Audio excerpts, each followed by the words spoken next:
학교 폭력은 더 이상 학교 안에서만 벌어지는 문제가 아닙니다. 피해 학생과 가족의 삶 전체에 영향을 미치는 사회적 문제로 인식되고 있는데요. 오늘 위클리 초대석에서는 대한민국 1호 학교폭력 전문 변호사인 노윤호 변호사를 모시고 이야기를 나눠보겠습니다. 내 아이가 당장 학폭에 휘말렸을 때 증거는 어떻게 수집하고 법적으로는 어떻게 대응해야 하는지 현실적인 대처법에 대해 깊이 짚어보고자 합니다. 아울러 아이들이 안전하게 자랄 수 있도록 우리 어른들과 사회가 꼭 기억해야 할 점은 무엇인지도 함께 이야기 나눠보겠습니다. 변호사님 어서 오십시오. 예, 안녕하세요. 네, 반갑습니다. 변호사님이 처음 활동하셨을 때가 제가 듣기로 이제 10년 전쯤이라고 들었는데요. 네. 그때만 해도 이 학교 폭력 전문 변호사가 그렇게 많지는 않았을 텐데 이 일에 뛰어들 결심을 하시게 된 계기가 궁금합니다.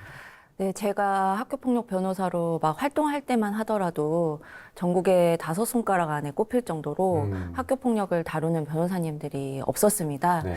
그런데 이 학교폭력 제도가 도입된 거는 2012년도부터거든요. 네. 이미 제도권 내로 들어왔는데 학교폭력을 애들 싸움으로 치부해서 어떤 전문적인 조력을 받지 못하는 부분들이 매우 안타까웠습니다.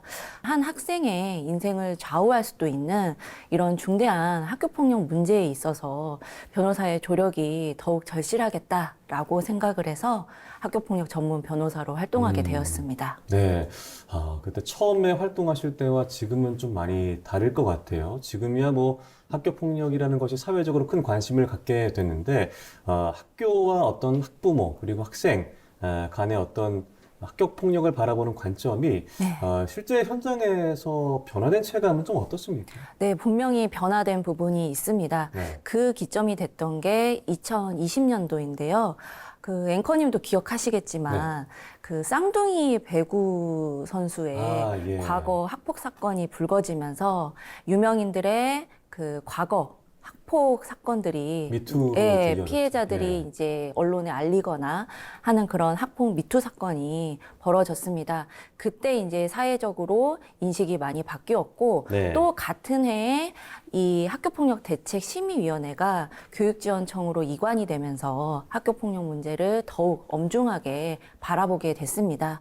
그래서 예전에는 학교폭력이라고 하면 피해자가 피해야 되고 부끄러워하고 이렇게 생각을 했다면 이제는 폭력에 대한 민감성도 높아져서 학교폭력은 어디까지나 가해자가 부끄러워해야 해야 되는 것이지 피해자가 참거나 부끄러워할 일이 아니다라는 인식이 강해졌습니다. 네. 그리고 뭐 요즘에도 그렇고 수많은 학교 폭력 사건을 맡아 오셨을 텐데 이 피해 학생과 학부모가 놓치는 부분들도 있을 것 같아요. 보통 어떤 게 있나요? 네, 제가 이제 사건을 다루면서 안타까운 부분이 네.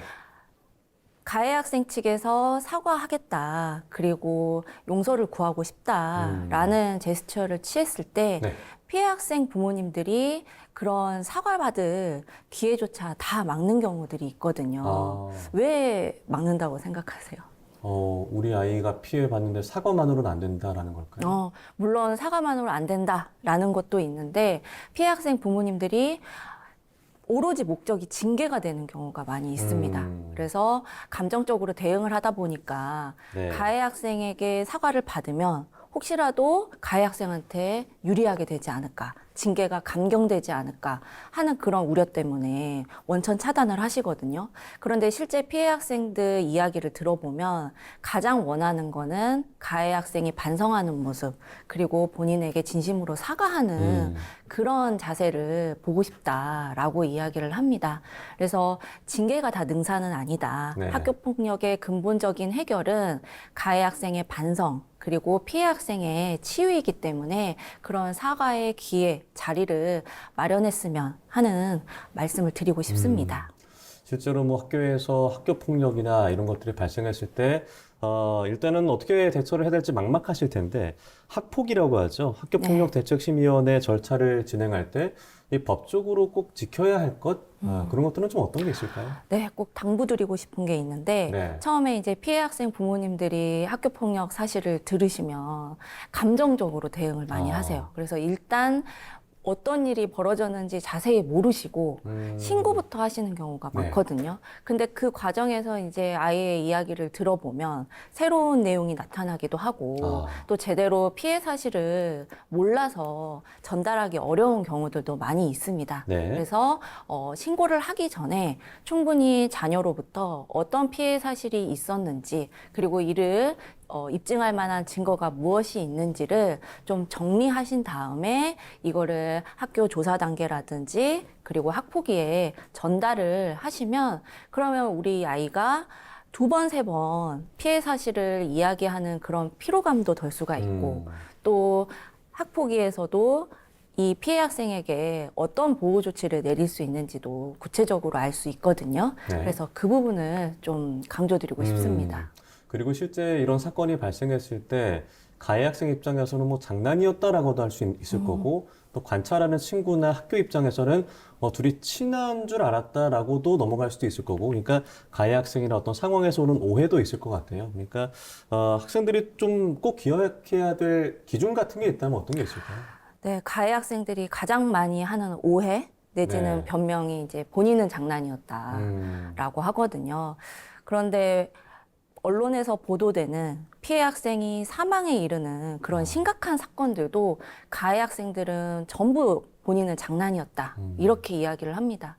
그런데 가해 학생을 기준으로 장난이었다라고 해서 학교 폭력이 아니라고 한다면 사실 이 세상에 학교 폭력이 그렇죠. 없겠죠. 처벌을 아무도 못하겠죠. 예. 네, 그래서 이 장난이냐 아니냐의 기준은 피해 학생이 거절 의사표시를 했음에도 그럼에도 반복해서 한다라고 하면 그때부터는 장난이 아닌 폭력이 될 수 있다라는 거를 우리 학생들이 꼭 기억해주면 좋겠습니다. 네. 그럼 마지막으로 이 학교 폭력을 예방하고 우리 아이들이 좀 안전하게 학교 생활할 수 있도록 학교가 그리고 네. 또 사회가 가져야 할 꼭 기억해야 할 점은 어떤 게 있을까요? 우리가 흔히 이제 학교 폭력의 당사자라고 생각을 하면 네. 그 피해 학생, 가해 학생, 뭐 그 부모님, 그리고 학교 선생님 정도로만 떠올리기가 쉽거든요. 하지만 그뿐만이 아니라 내 자녀가 학교를 다니고 있는 또 학부모님들 그리고 지역사회 모든 어른들이 학교 폭력의 주체라고 생각을 하시면 좋겠습니다. 그래서 이 모든 사회 구성원들이 방관자가 아닌 방어자로서의 역할을 해주시라라는 말씀을 드리고 싶은데요. 언젠가 내 자녀도 학교폭력 피해자가 될 수 있다라는 그런 경각심을 가지고 서로가 서로에게 방어자로서의 역할을 해주시면 좋겠습니다. 네, 아이들의 작은 시도를 놓치지 않는 관심과 책임이 무엇보다 중요하겠다라는 생각이 듭니다. 지금까지 학교폭력 전문 노윤호 변호사와 함께했습니다. 고맙습니다.